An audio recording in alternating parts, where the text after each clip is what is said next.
Jack had walked into the Abbott mansion thinking it would be just another evening of family tension, but what he saw in that moment nearly brought his heart to a complete stop. His son, Kyle, lay crumpled on the marble floor, his white shirt soaked and clinging to his chest in dark red. Jack's first instinct was disbelief. His mind couldn't immediately process the sight before him. For a split second, it felt like a nightmare, a cruel trick of the imagination. But then the metallic scent of blood hit him, sharp and undeniable, and Jack's body went cold. "Kyle," he shouted, his voice trembling and echoing through the empty rooms of the mansion, breaking into a raw cry that came from the depths of a father's soul. He dropped to his knees, hands trembling as they hovered over his son, afraid to touch him, afraid that the slightest move might take him away forever. Kyle's eyes fluttered, heavy and glazed, and his lips parted as though he wanted to speak.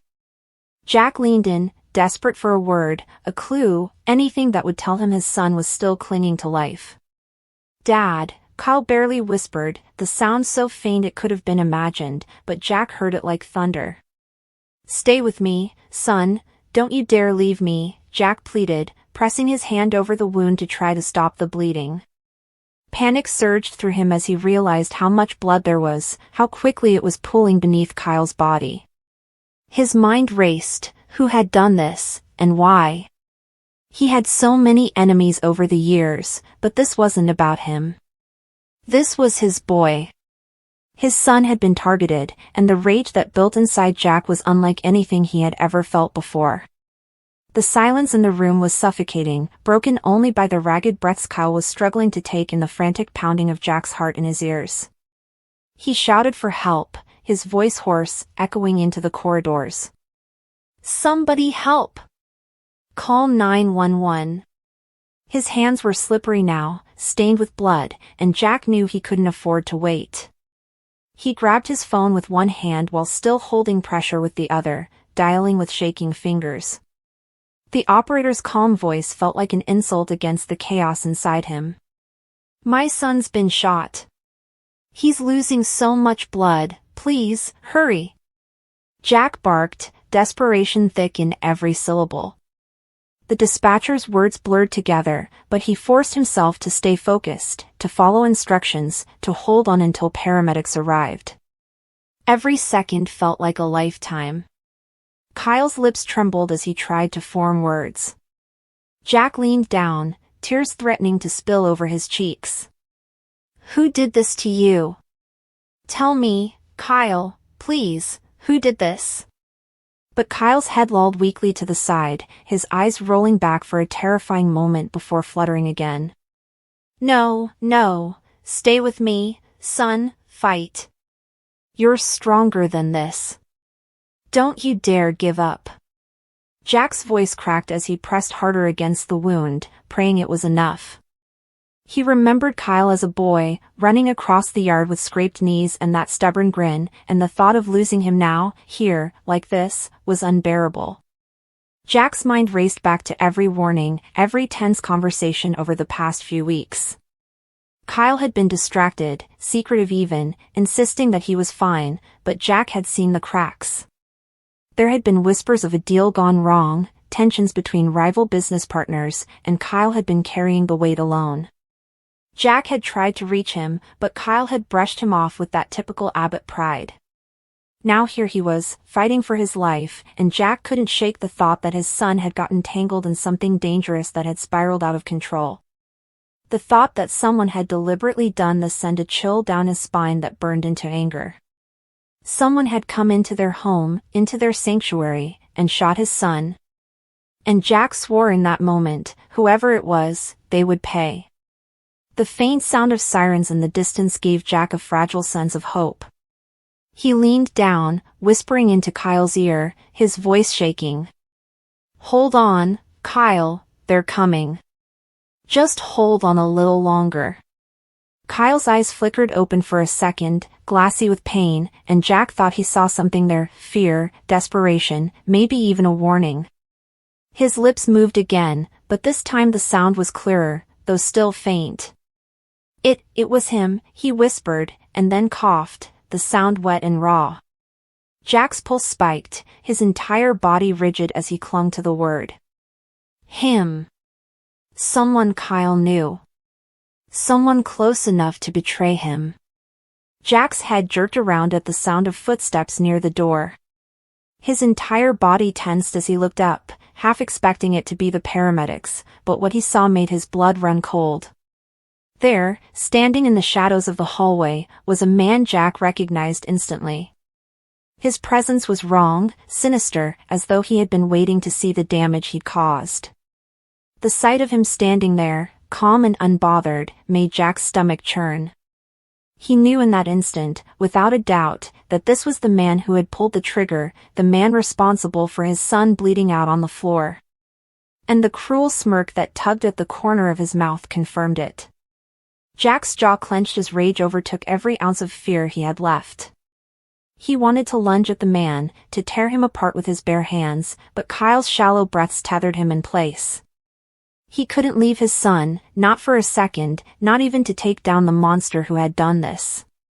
But Jack also knew this wasn't over. Not by a long shot.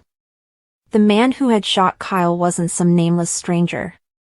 He was someone who had been circling their lives, someone with a score to settle, someone who had just declared war on the Abbott family in the most brutal way possible. And Jack Abbott swore, with every fiber of his being, that he would make him regret it.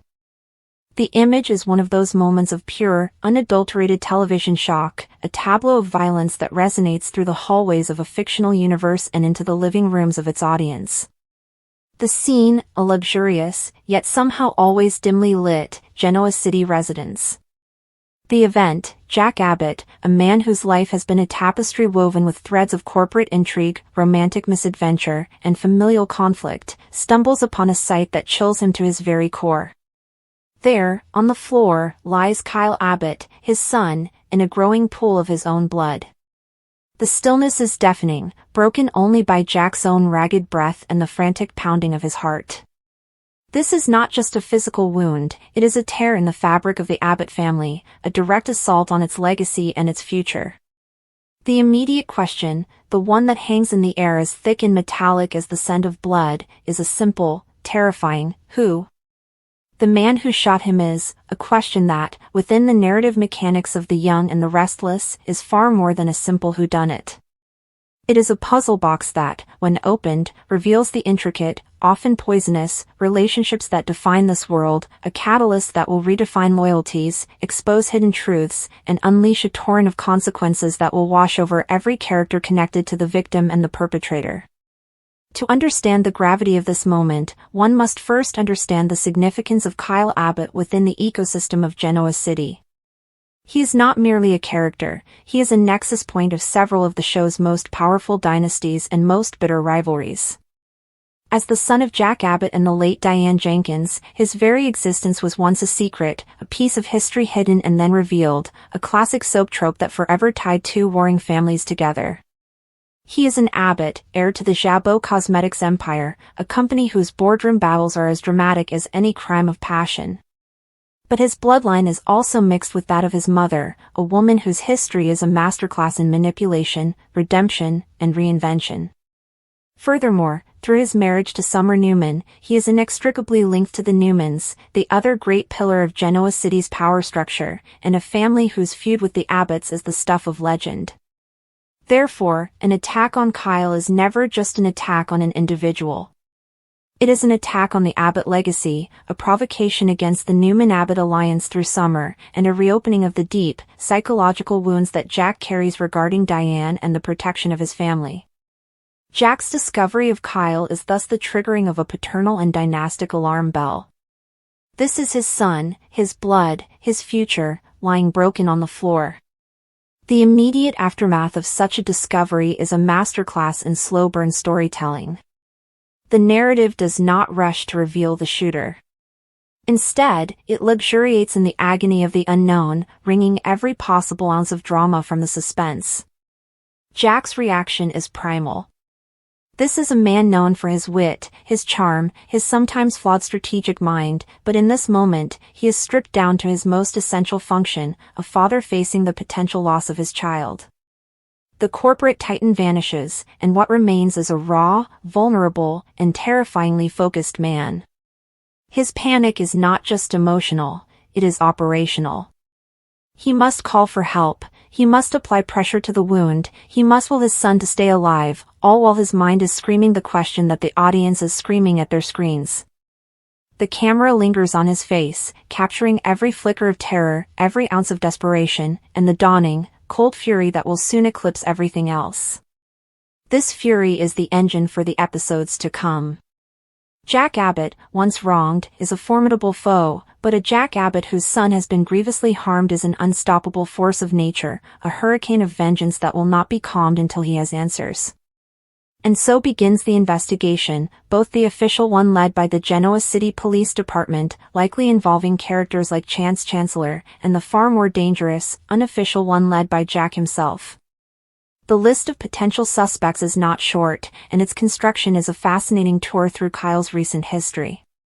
Soap operas thrive on layered history, and every interaction, every business deal, every heated argument from the past several months is suddenly recontextualized as a potential motive for attempted murder. The beauty of the Who Shot storyline is its ability to implicate nearly the entire canvas. One must consider the professional realm. Kyle, as CEO of Jabot or Marchetti or whatever corporate entity he was helming at the time, has undoubtedly made enemies. A hostile takeover bid, a fired executive with a grudge, a rival company playing for keeps, the world of high-stakes business and soaps is often a blood sport. Could it be Tucker McCall, a perpetual agent of chaos with a personal vendetta against the Abbott family structure? Perhaps it is someone from his past with Newman Enterprises, a remnant of Victor's empire who sees Kyle as a traitor or an obstacle. The business motive is a clean one, a simple matter of power and money, but in Genoa City, business is always personal. The personal, however, is where the true suspects lie. The most compelling possibilities are those tied to the heart. Kyle's romantic life has been a complex web. His relationship with Summer has been a roller coaster of love, divorce, remarriage, and external pressures. While it seems unthinkable that Summer would ever harm him, the history of soaps is filled with crimes of passion committed by those who love the most. More likely is a love triangle. Was there a new flame in Kyle's life, or an old one resurfaced? What about a jealous ex-lover of Summer's who saw Kyle as the obstacle to their happiness? The romantic angle provides a deep, emotional core to the mystery, transforming it from a simple attack into a story of betrayal and wounded love. Then there is the familial angle, always the richest vein for soap opera drama. The Abbott family itself is a nest of complicated relationships. While Billy Abbott, Kyle's uncle, shares a bond with him, their history is checkered with conflict, particularly over their roles at Jabot and their differing approaches to life. Could a heated argument over company direction have escalated to an unthinkable extreme? It seems a stretch, but in the heightened reality of soaps, familial jealousy is a powerful toxin. More intriguing is the possibility involving Diane Jenkins, Kyle's mother. Diane has a long and storied history of making enemies. Her return to Genoa City and her marriage to Jack Abbott made her a target for many who believe she is a gold-digging manipulator. Could an enemy of Diane's, unable to reach her directly, have struck at her through her son? This would be a particularly cruel twist, making Kyle a pawn in a war against his own mother, and would devastate Diane with a guilt almost too heavy to bear. And what of the Newman connection? Victor Newman, the patriarch, is a man known for his ruthless tactics in protecting his family. If he perceived Kyle as a threat to Summer or to the stability of his granddaughter's life, would he take action? It is a classic Newman move, though perhaps too obvious. More likely is someone acting in what they believe are the Newman family's interests. Or perhaps it is someone from Nicky Newman's past, or even a secret that Sharon Rosales or another character is desperate to keep hidden. The web is vast. The revelation of the shooter is never a simple announcement. It is a meticulously crafted event, often delayed for weeks, with red herrings, false confessions, and shocking alibis disrupting the investigation at every turn. A character might be presented as the prime suspect, with overwhelming circumstantial evidence pointing their way, only for a piece of overlooked testimony to exonerate them at the last second, sending the narrative spiraling in a new direction. This prolongs the agony for the characters and the pleasure for the audience, who delight in theorizing and debating the identity. When the shooter is finally revealed, the impact is seismic. The identity itself is less important than the why. The revelation is never "it was this person," but rather "it was this person, and this is the devastating reason why." Perhaps it was a character thought to be a friend, an ally, even a family member, making the betrayal all the more profound. Perhaps it was an accident, a struggle over a gun that went off, implicating someone who never meant for things to go so far. This adds layers of moral complexity. Is this person a cold-blooded murderer or a tragic figure caught in a moment of catastrophic error? The answer to that question dictates the aftermath. The aftermath is where the true story begins. The shooting is the inciting incident, but the fallout is the epic saga. For Kyle, there is the physical recovery, which may involve lasting health complications, a changed perspective on life, or a thirst for revenge of his own that alters his personality. For Jack, the discovery of his son bleeding on the floor is a scar that will never fully heal. It will redefine his priorities, his relationships, and his own morality. His pursuit of justice, or vengeance, may lead him to cross lines he never thought he would, alienating allies and potentially destroying the very family he is trying to protect. The shooter, once revealed, becomes the center of their own tragedy. Their motives are dissected, their past actions re-examined. They may be arrested, they may go on the run, they may be protected by someone else with a secret to keep. Their relationships will shatter. If they are a central character, the audience is forced to reconcile the person they thought they knew with the person who could commit such an act. This is the core of soap opera drama, the exploration of how good people can do terrible things under the right, or wrong, set of circumstances, and how those actions ripple outwards to destroy and reshape lives. Furthermore, the event acts as a unifying or divisive force for the community. The Abbotts will likely close ranks, but secrets and suspicions may fester among them. Alliances will shift. Characters will be forced to choose sides. The Newman family, through Summer, will be drawn into the vortex. The entire social structure of Genoa City is recalibrated by this single act of violence. In the end, the moment of Jack finding Kyle in a pool of blood is so much more than a plot point. It is a narrative atomic bomb. It is a distillation of everything that makes the soap opera genre compelling: family, betrayal, love, power, and the haunting question of who and why. It is a catalyst that exposes the fragile foundations upon which these characters have built their lives. The search for the man who shot him is a journey into the darkest corners of Genoa City's heart, revealing that the most dangerous threats are never from outside invaders, but from the secrets and hatreds that simmer just beneath the polished surface of everyday life. The blood on the floor is a stain that will not wash away. It seeps into the very foundation of the narrative, a permanent reminder of the day everything changed, and a promise that the pursuit of truth and justice, in the world of the young and the restless, is a path paved with more twists, turns, and heartbreak than anyone could possibly anticipate.